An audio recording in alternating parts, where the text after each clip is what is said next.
Isang magandang araw na naman sa inyong lahat mga ka-G-Lovers. So may ayusin tayo dito, isang Winford na power amp class H. So problem nito, nagpo-protect yung isang channel sa may bandang kanan. So yan, CA 1800. So yan yung model niya. Winford yung gumawa. So, wala tayong nakakabit na speaker. So, alamin natin kung bakit nagpo-protect yung kalahating channel. So, let's get started.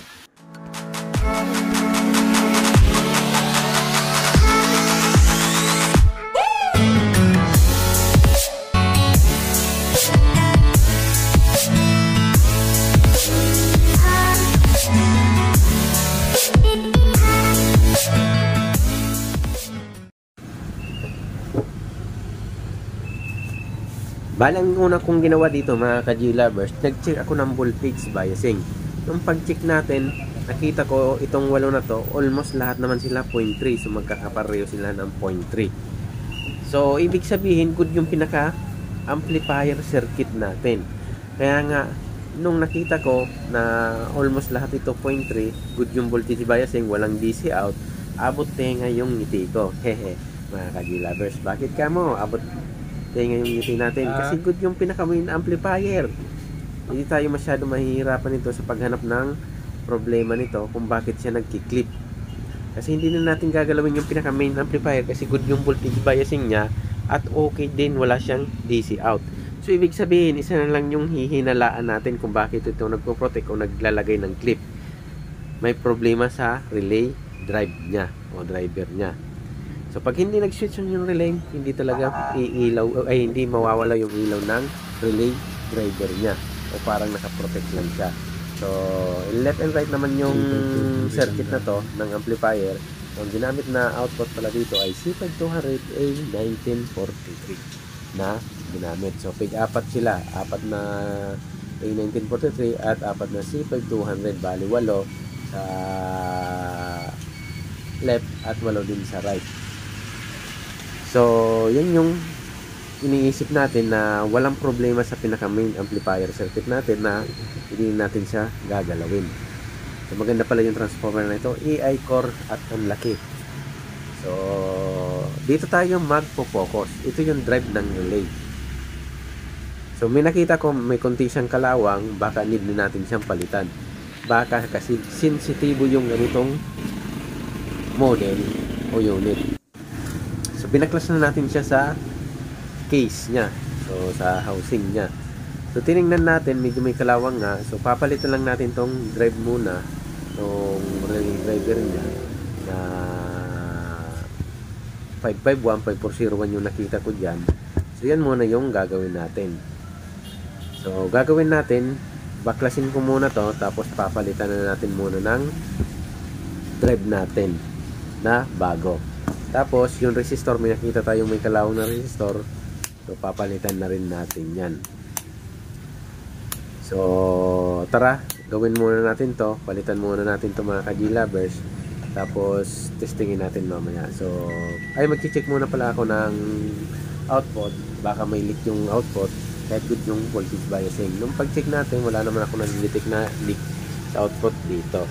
So, almost nilahat ko siyang chinik dito. Kaya nakakabit. So, medyo kabisado ko rin yung ganitong output kung paano siya i-test kahit nagkabit. Yan. Wala naman siyang talagang leak. Wala rin nakitang shortage. Almost pareha yung reading nila.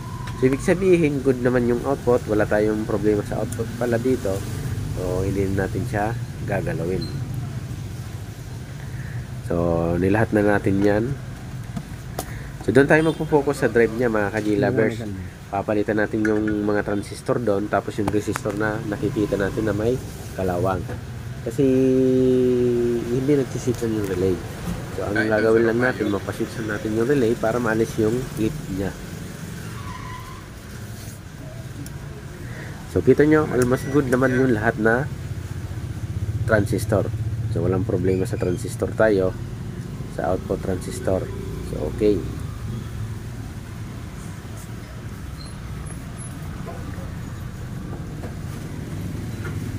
Okay. So next natin mga ka-J lovers, okay naman yung ano natin, yung output. So tanggalin natin yung drive na tinuro ko sa kanina sa inyo. So tinignan ko rin yung sa amplifier kung may mga kalawang, wala naman masyadong kalawang. Doon lang talaga nakita ko sa relay driver, may kalawang siya ng konti lang naman, pero baka sensitibo to, kaya siguro nagpo-protect. So ito yo, no, yan yung mga papalitan natin. Yan. Tapos meron ako nakitang line na kinalawang na rin, papalitan na rin natin yan ng malit siguro na copper wire. So papalitan natin, solid.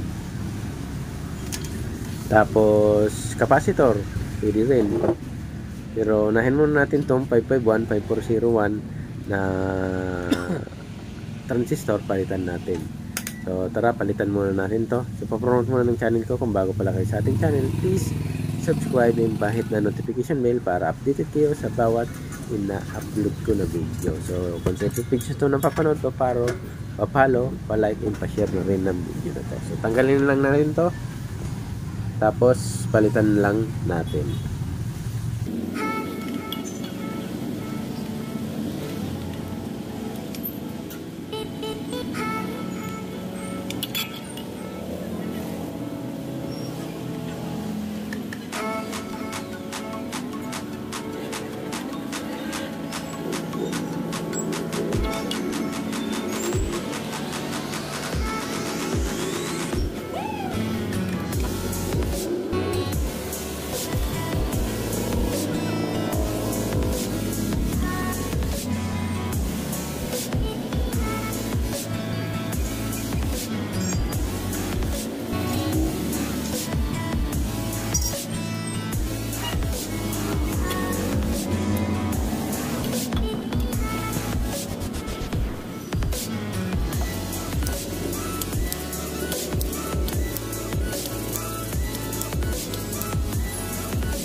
Bali dito pala mga ka-J lovers, naubusan ako ng 100k. Nag-series ako ng dalawang resistor para magkaroon ng 100k. So, nakita nyo naman, nasa 101k. So, okay na to. So, kinapit ko na lang yan dyan. Kasi naubusan lang tayo ng 100k. So, tuloy lang natin. So, nakapass forward ng konti ito mga ka-J lovers para mas mabilis-bilis yung pagtanggal ng pag-lagay natin ito. Pati yung mga resistor dyan, pinalitan natin. Tapos yung sa 5401, pinalitan na rin natin.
So yan, napalitan na natin yung nasa may bandang baba, yung mga 551 na transistor. Sa may bandang taas naman tayo dito, may 551 at 5401. Papalitan na rin natin yan. Tapos yung ibang resistor na nakita natin na medyo may kalawang, ay papalatin na rin natin.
So bali dito mga ka-G-lovers, yan, nagpalit na rin ako ng mga may kalawang na resistor.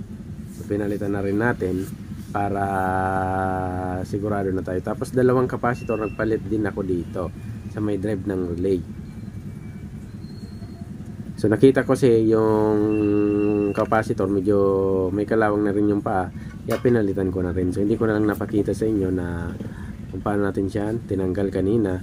So basta nagpalit tayo ng mga resistor na may nakita tayong kinalawang, at yung capacitor pinalitan na rin natin na dalawa para sigurado na tayo mga ka-G-lovers. So ayan, nilinisan lang natin, tapos ready na tayo sa pag-testing nito. Yan, tapos ito sa may banda baba, pinalitan ko pala yan ng resistor na yan. Yan, pinalitan ko pa yan. Nakita ko si medyo may kalawang ng konti. Yan, sa may banda baba, pinalitan ko na yan ng resistor.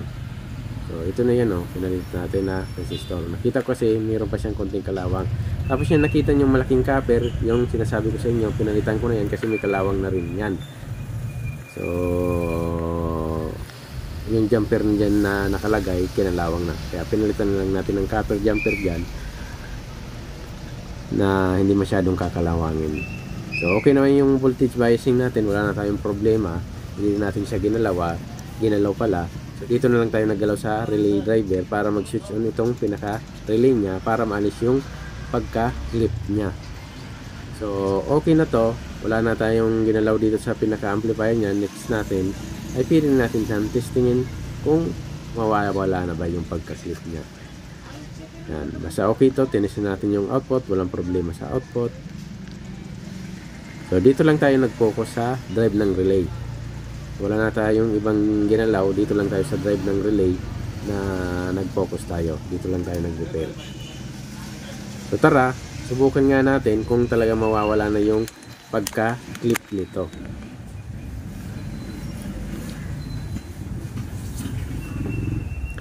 So lagay lang natin.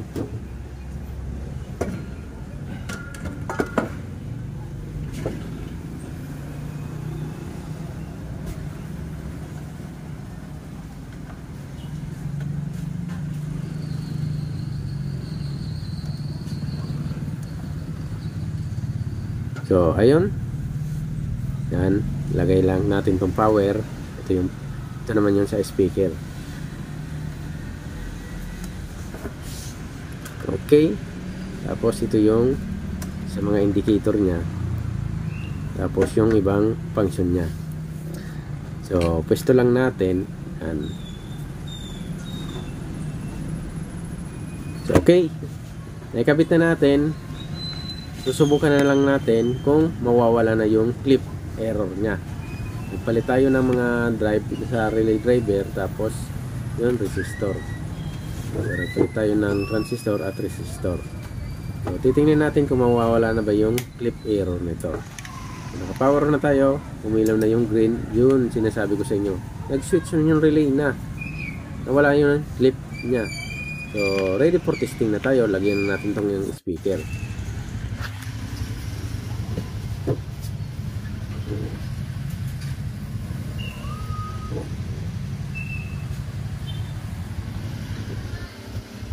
Ready for testing na lang tayo. Power natin tong player natin, USB player.